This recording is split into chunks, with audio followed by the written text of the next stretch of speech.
Yes, we certainly have found a wonderful animal, and it is, in fact, Thandi and her little cub.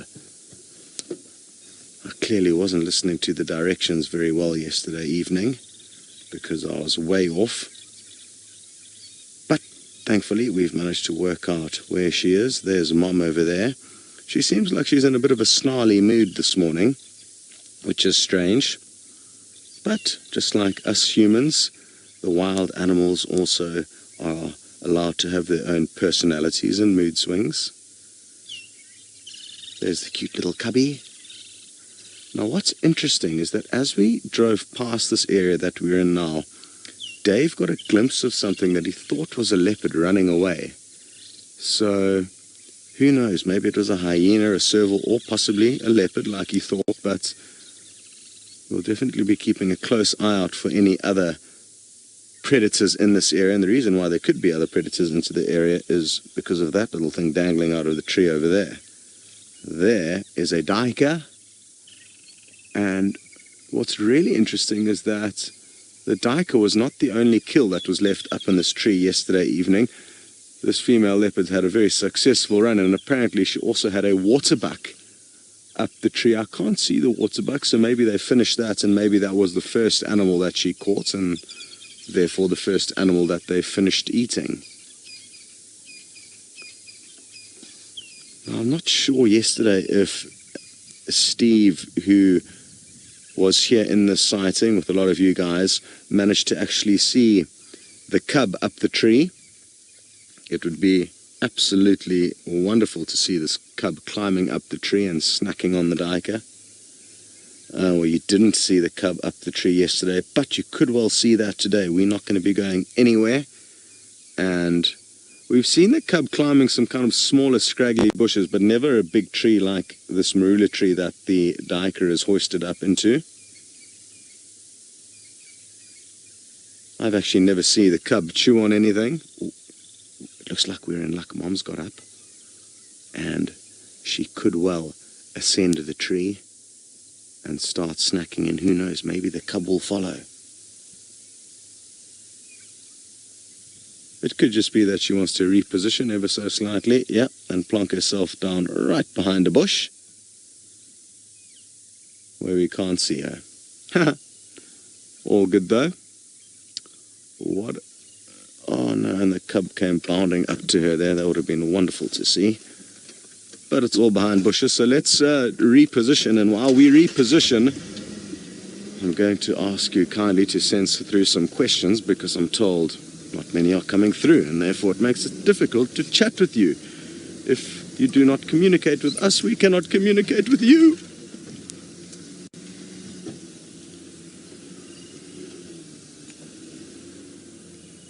Oh, well, thank you very much to little one Naya. You are on the ball with asking some questions this morning, and you would like to know if two leopardess with similar aged cubs came across one another, would they play?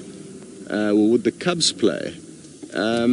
It's highly unlikely that the cubs would play, while the mothers would be having an almighty snarling, hissing and spitting competition, because leopards are solitary and females do not like other females being around their area and territory, nor do males.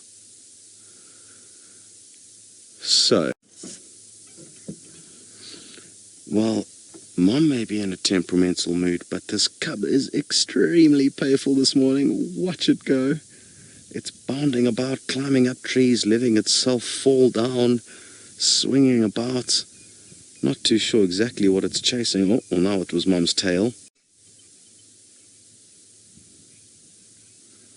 Yes, not too sure what happened there, but very happy that whatever the problem was has rectified itself for the time being. I hope Tristan does manage to find that duiker and the tree. Sounded like an incredible scene, and well done to Noel for piecing together that very, very strange scenario. It's something that I'm sure is not very often documented. Oh, what's that cub got in its mouth there? Is it a branch or a bone? I'm not too sure. It looks like a branch for now. Oh no, it looks like the hoof, possibly of an animal. Hello, Irene. You'd like to know, when will a cub become an adept tree climber? Well, from even now they'll be kind of capable of climbing up trees well enough to be able to escape any enemies like hyena and lion. But, you know, I guess one person's opinion on what adept is with regards to tree climbing will be slightly different to another. In my opinion, it's like, oh, she went Superman jumped after Mom there. But in my opinion, as long as she can climb up a tree and escape, that's kind of good enough for the time being. Now, where is Mom taking her? Has she buried a portion of a kill somewhere else, or is she just wanting to move around to get more comfortable somewhere else? Is this little cub's playful mood agitating Mom a little bit? Hard to say.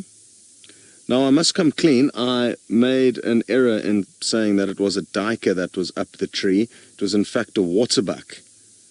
So the waterbuck remains, and the duiker that was also somewhere in this tree yesterday is no longer visible.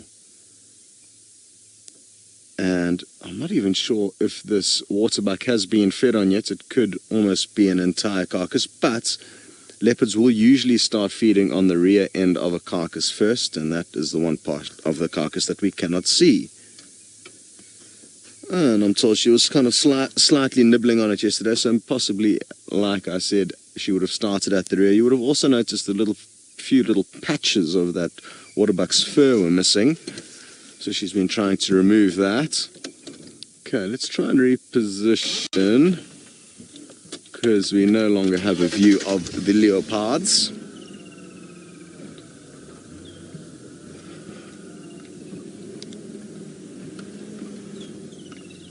I wonder if any hyena have been onto the scene here and possibly moved off. Often hyena will stick around once they've established that there is an easy meal that's worth waiting for, even if it is just the kind of titbits that fall off the tree. Alright, so where are we going to sneak through to? I think we should get a good spot through here. Won't take us too long to get through.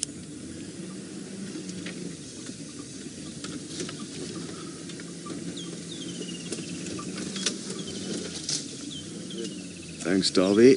We've got quite a tall antenna that sticks up off the back of the vehicle, and he just had to lower that for us to get through that overhanging branch there.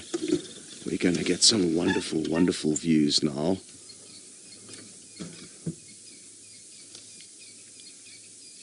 Hello, Lauren. You'd like to know, when will cubs eat their first bits of meat?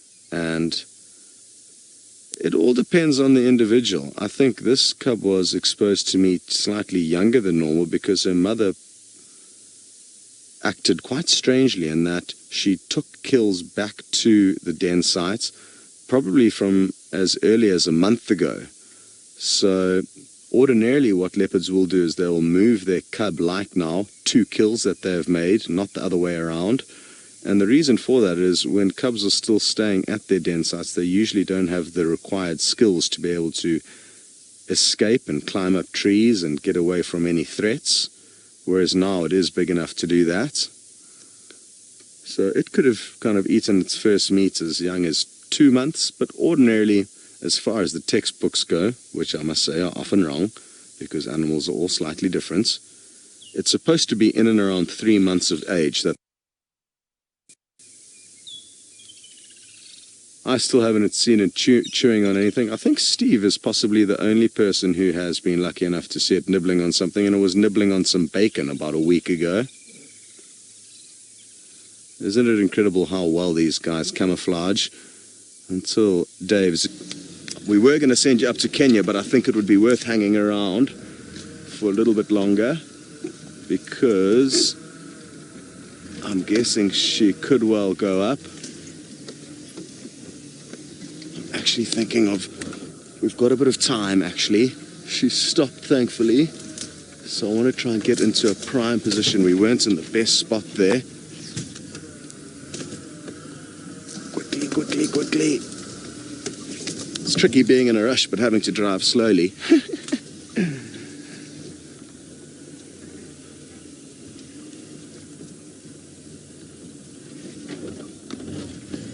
going to go for gold, do a big loop around.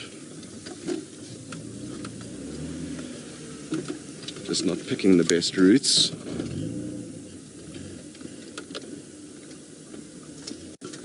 I want to try and get us into a good spot where if in fact she does go up the tree, we'll be able to finish with her at the kill. But it looks like she may be digging out another bit of carcass. I'm guessing the duiker that she may have hidden under that small fallen down tree over there. Yeah, it looks like she's trying to dig out a carcass that she would have buried over there. So let's watch closely. Let's see how much comes out or exactly what's going on. Now, what you'll find is that very often cubs can be an absolute menace to their mothers in and around kills, because the mother may bury the carcass and the cub could then dig it out and start playing with it again. Look at this cub. It's an absolute bundle of joy and energy this morning. Ooh. And my name's Scott, and we are coming to you live from South Africa in the Sabi Sands. Let's take a close look again. We are getting absolutely spoilt this morning as this young cub is showing us some of its most playful behavior that I've certainly ever seen. It's about 3 months of age now. The mother's about 11 years old, so she's not a youngster, and we're at quite an interesting scene. They're not just playing around in a random area. They do actually have a kill hoisted up in a marula tree that's just up to our left here, and you can just see the head of an unlucky young waterbuck that fell victim to this leopardess whose name is Thandi. And interestingly, it's not the only kill that she made and hoisted into this tree. She had a bit of a lucky go, and she caught 2 kills. She also had a duiker, which is a very small antelope. So, full bellies, lots of food in the pantry, and isn't this just absolutely beautiful? Now, we've been lucky enough to be following this cub for about the last 2 months, and it's been fascinating to watch it grow and develop. When we first saw it, it was a tiny, clumsy little fluff ball. Now, still a little bit clumsy, but certainly learning the ways of the wild. And as you can see, it's racing about this morning. King, you've mentioned that that Thandi is a good mother, and yes, she certainly has been doing a great job thus far in raising this young cub. It must be said that young leopards, as well as lions and cheetah, all the big cats really of Africa, have got the odds stacked against them. There's a very high mortality rate of young cats, and who knows what happened to this individual's siblings. We never saw any of them, but it's unlikely that she only gave birth to 1 cub. Usually they'll give birth to about 2 or 3, but we've only ever seen 1, and we think she is a little girl, fairly confident at this stage that she is, and she seems to be like a little bit of a rebel. She's quite bold, and we are getting to see firsthand this morning just how playful she is. Angela, you're wondering if this youngster has a name yet. Excuse me. Sorry, no, she doesn't at the moment, and ordinarily in most kind of areas where you view big cats, youngsters will only be named once they kind of reach adulthood. So in the case of leopards, it will be anywhere from a year to around 18 months of age that their mothers boot them out the house and they start living independently. However, with what we do, it's a little bit different because so many of you follow the safaris daily. It would be quite a thing to have to just call it she or it or the cub all the time. So I think the naming of this youngster, the temporary naming at least for us, for Safari Live's sake, will be done fairly soon.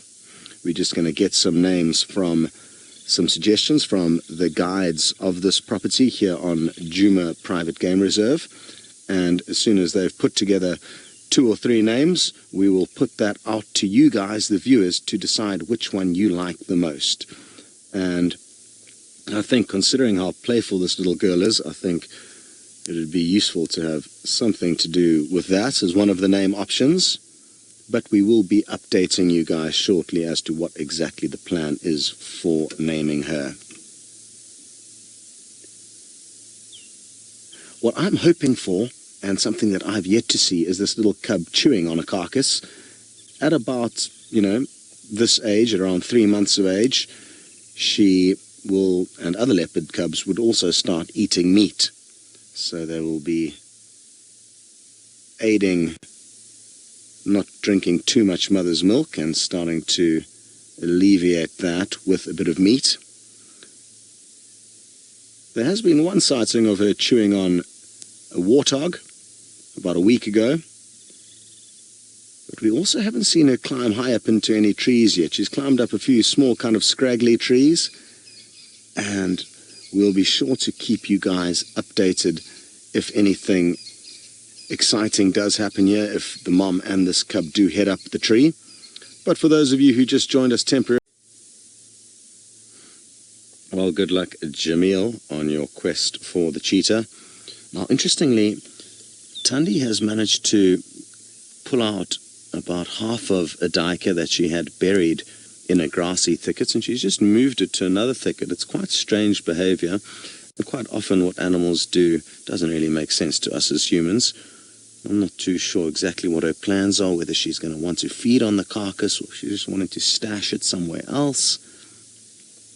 It looks like she's just wanting to stash it somewhere else. Had she wanted to feed on it, she would have just pulled it out and started feeding on it ordinarily, not head off into another thick area. Maybe she's just a little bit OCD with regards to... And I'm guessing at some point in time this youngster is going to get tired and have a snooze, but loving the fact that for now it is still in a very, very playful mood. We've got wonderful prospects here. I mean, I'm guessing for at least the next 24 hours they are going to be in this area. That was awesome. And aren't we so lucky to be able to spend so much time, or at least have spent so much time, with these two leopards over the last couple of months. I think our luck has been phenomenal.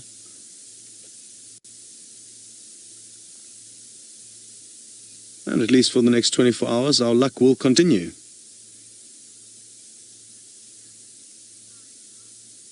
Hello, Safari Heart. You would like to know if it's normal for other big cats, not only leopards, to kind of bury their kills in the undergrowth. Not so much. I mean, occasionally lions will attempt to kind of semi-cover up a kill, but usually they just drag it under a bush, and the reason they do that is to prevent vultures seeing the kill from the skies and then attracting too much unwanted attention to the kill site. Cheetah ordinarily feed very quickly and then abandon their kill once they are full, even if it's not entirely finished. It's not always the case. But leopards are kind of unique out of the big cats of Africa in that they can spend often many, many days at kills, more so than lions, and also have more of a need to hide the kills. In my opinion, though, it doesn't make a huge deal of sense. You know, if a hyena came onto the scene here, within a couple of minutes, if that, it's going to sniff out where that kill is. So kind of hiding it under a little tuft of grass is not really going to make a huge difference at the end of the day, in my opinion. However, hoisting it up a tree like she has done with one of her two kills in this scene is far, far more productive with regards to decreasing the chances of it being stolen. So, in my opinion, if she was clever, that other half of the duiker would also be up the tree with the waterbuck. It wouldn't be on the ground where hyena can get access to it. But again, you know, that's just a good example of how sometimes, you know, what these animals do doesn't make perfect sense and often isn't the smartest kind of plan. I think far too often we give the big cats a bit too much credit for their intelligence.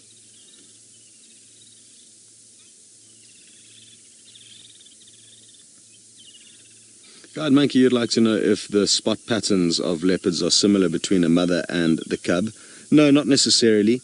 Often, you know, if there are 2 or 3 cubs in a litter, they can all look quite different to their mother, and of course it depends on how much of their father's genes they have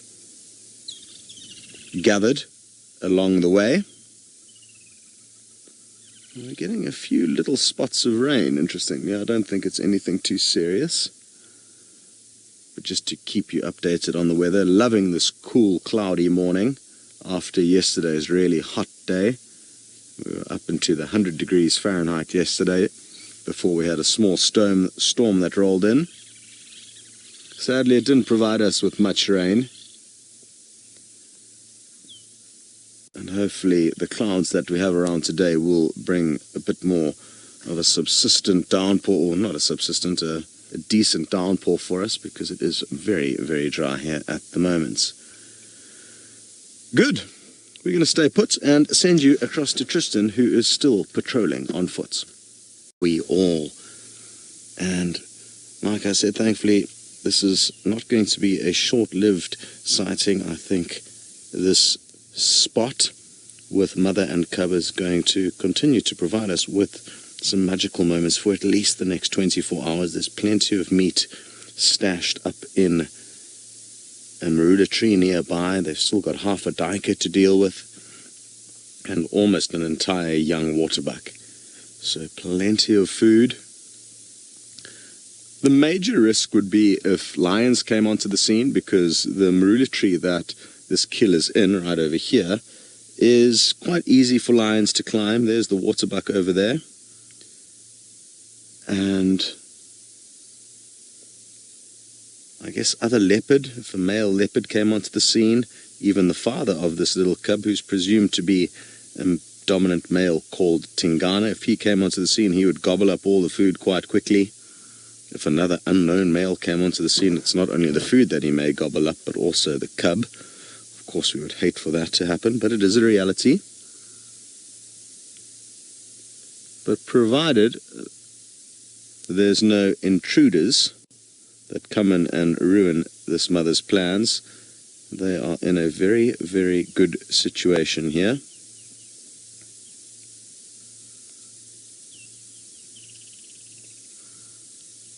I wonder if they might go for a drink somewhere. If so, where would they go? It's likely that Mom will leave this kill to go and have a drink at some point in time. Leopards will often do that, especially if they are feeding on multiple kills over a prolonged period, which is the case here. I think the little cub's got less of a necessity to drink water because it gets quite a lot of liquid from its mother's milk. And it has been doing a little bit of nursing. Okay, now it's found where Mom restashed half of the duiker kill. Let's see what it does. If it pulls it out, or if it just chews on it a little bit, it'll be quite a feat if it does manage to move the carcass, because it's probably not much smaller than the little leopard cub itself. No. Just wanted to have a little chew and play on it.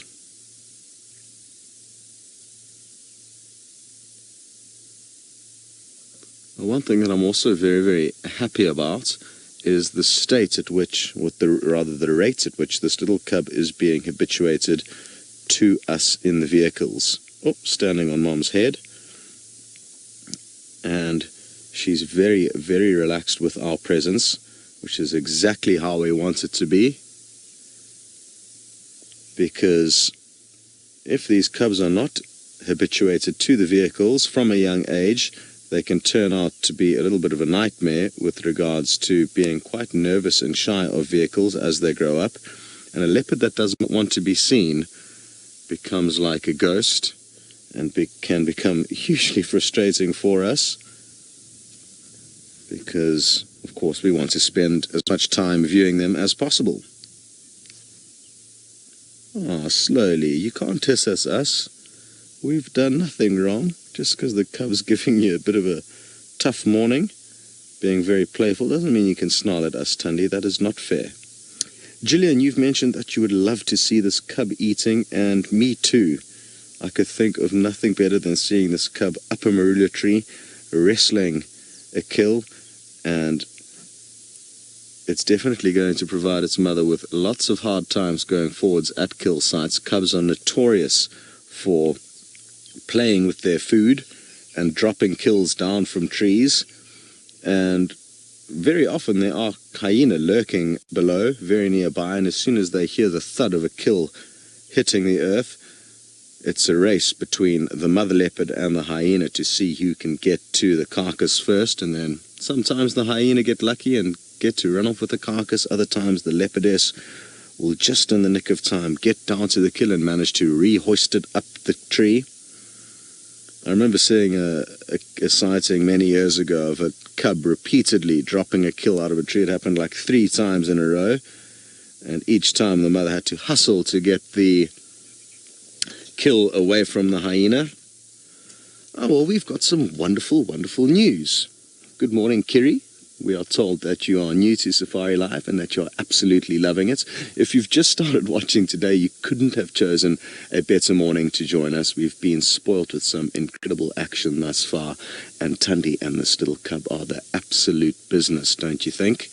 Kiri, it's wonderful to have you as a part of our Safari Life family, and you'll be glad to know that we broadcast every single day, twice a day, from 2 locations, the Sabi Sands in South Africa, as well as the Masai Mara up in Kenya, 2 of Africa's most iconic wilderness destinations. And that's just for now. Hopefully we'll be at some other locations sooner rather than later as we continue to grow and spread eventually across the entire universe.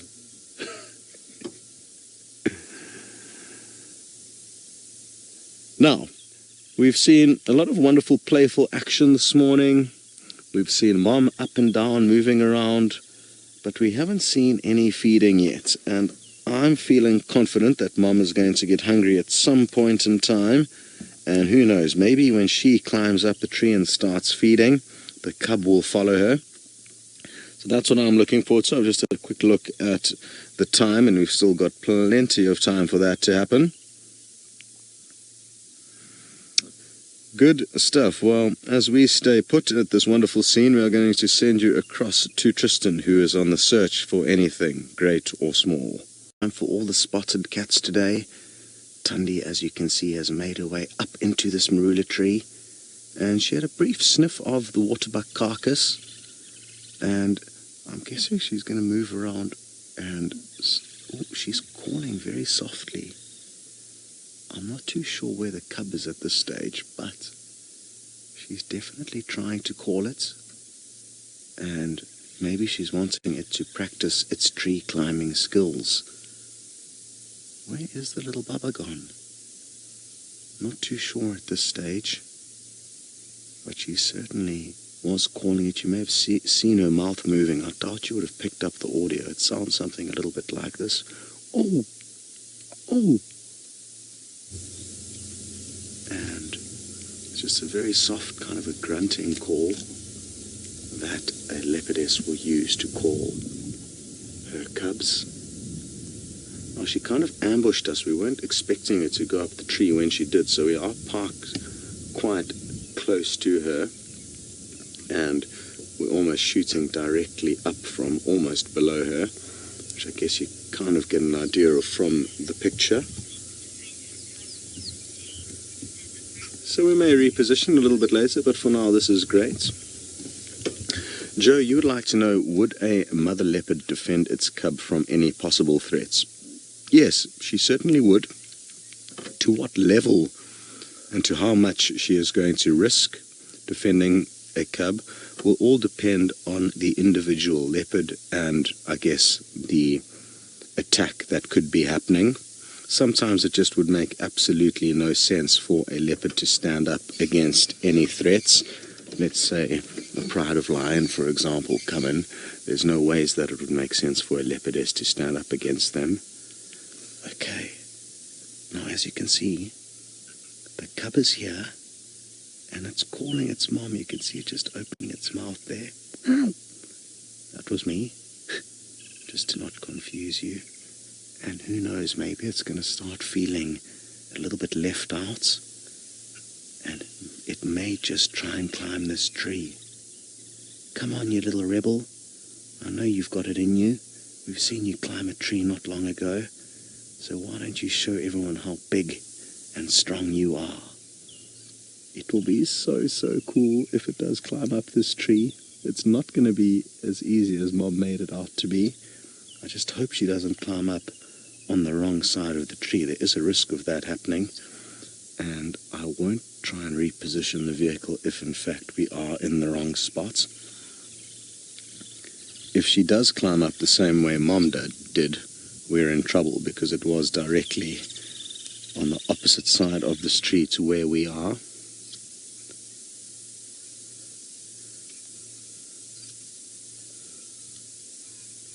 Guide Monkey, you'd like to know if the cub would need to be taught how to climb a tree. I guess kind of through default when it's playing around and slowly getting a bit more bold and brave. It's teaching itself how to climb.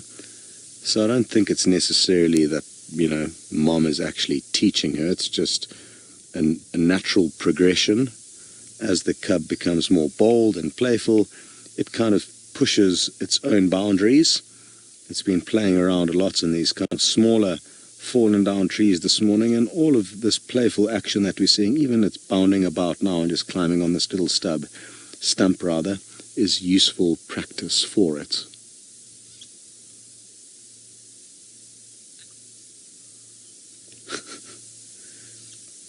Shame, little cubby. Are you complaining to Mom? Maybe Mom's climbed up the tree. Thandi, no mistaking a baby waterbuck dangling from the branches of a marula tree. Interesting. I wonder which cheetah Jamie does have over there. Sounds like some exciting stuff. Not too sure what ended up happening with the hyena. I'm guessing that they possibly succeeded in stealing any remains. Having said that, though, if it was Imani's two daughters, I've seen them stand up to hyena and keep them at bay, defending an impala ram that they had killed, which was incredibly surprising. I would have thought they would have given way to the hyena, but alas, they surprised us on that day, or evening. Not too different from Jamie's scenario this morning. We arrived after they had made the takedown and then got to enjoy the interesting affair that took place thereafter. We've repositioned the vehicle ever so slightly. Thandi has remained in exactly the same spot, enjoying a snooze. And interestingly, the cub had, the last view at least that we had of it, it had moved quite far away from this base of this tree. I'd say 30 or 40 meters. And it's a good example that, we need to send you back up to the Masai Mara as soon as possible because it looks like Taylor's lions are on the hunt. I'm not too sure what they're on. We certainly have, and not too much has changed since you were last with us. Thandi's still snoozing in the same spot, and no further sign of where the cub is. Probably doing the same thing as its mom, just relaxing after what was a very playful morning. Such a wonderful scene to see a leopard up their most favorite tree, the marula, in this area. And very well done to Herbie, our wonderful tracker, who did a great job in working out where she was yesterday morning. He came back out after our morning walk yesterday and managed to work out exactly where she was, and it's incredible how many wonderful sightings he has provided us with. He's an absolute wizard, and we are incredibly lucky to have him in our team.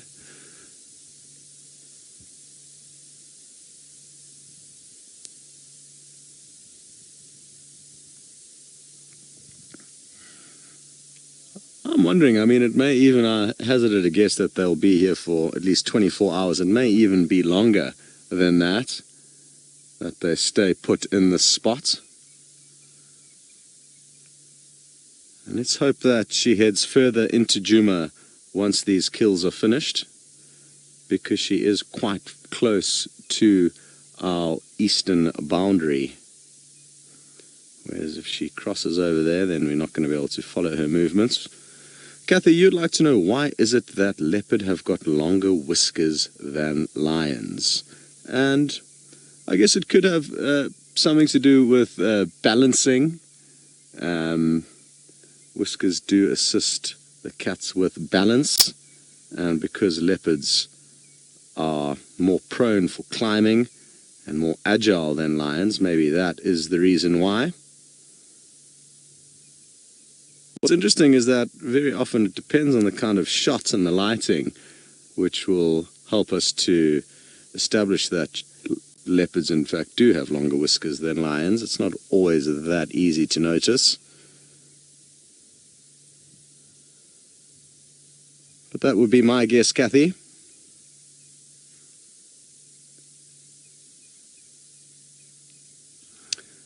Now, we've had a wonderful morning here, but we do have to make space for some other vehicles to enjoy the sighting. So we are going to be moving out and slowly start making our way back to camp. Who knows, maybe we'll find something else interesting along the way. It sounds like Tristan, though, who's still on foot, has found something interesting that he would like to show you. Yes, thankfully her snarls have seemed to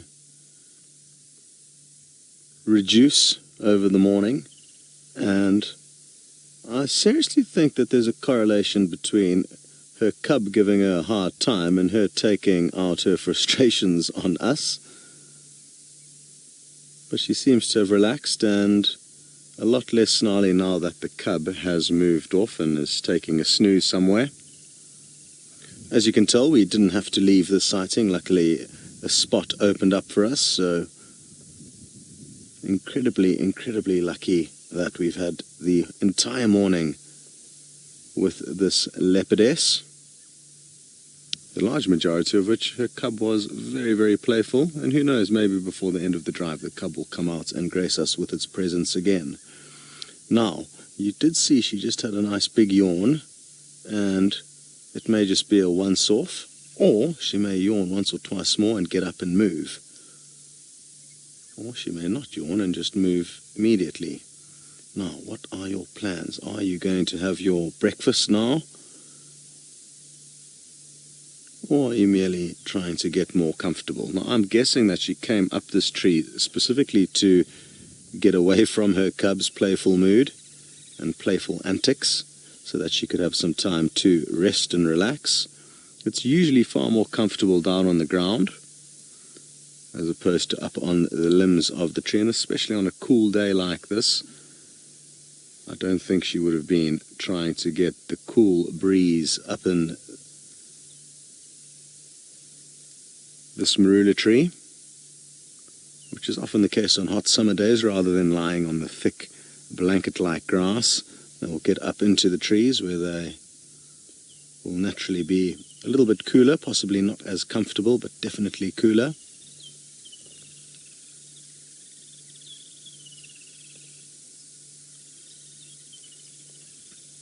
I really do hope that she does call out her cub, because it'll be wonderful for us to see the cub again, and also for the Djuma guests who are sharing the sighting with us. Good stuff. We are going to now send you back to Taylor McCurdy, all the way up in the Masai Mara. I'm not very envious of the crew up in the Mara and their trips across to cheetah heaven. And I wish Taylor and Craig all the best with not only their trip across there, but also their planning of their picnics. Now, before the safari comes to a close, it is very important that I remind all of you guys about a very exciting game that we are going to start playing on Sunday the 4th of February. And we are going to be playing a Safari Live bingo, where some of you will be lucky enough, or one of you rather, will be lucky enough to win a trip to Africa. Now, it's important that I just remind everyone that this competition is only applicable to citizens of the US of A. So any of you living in other countries, I do apologize.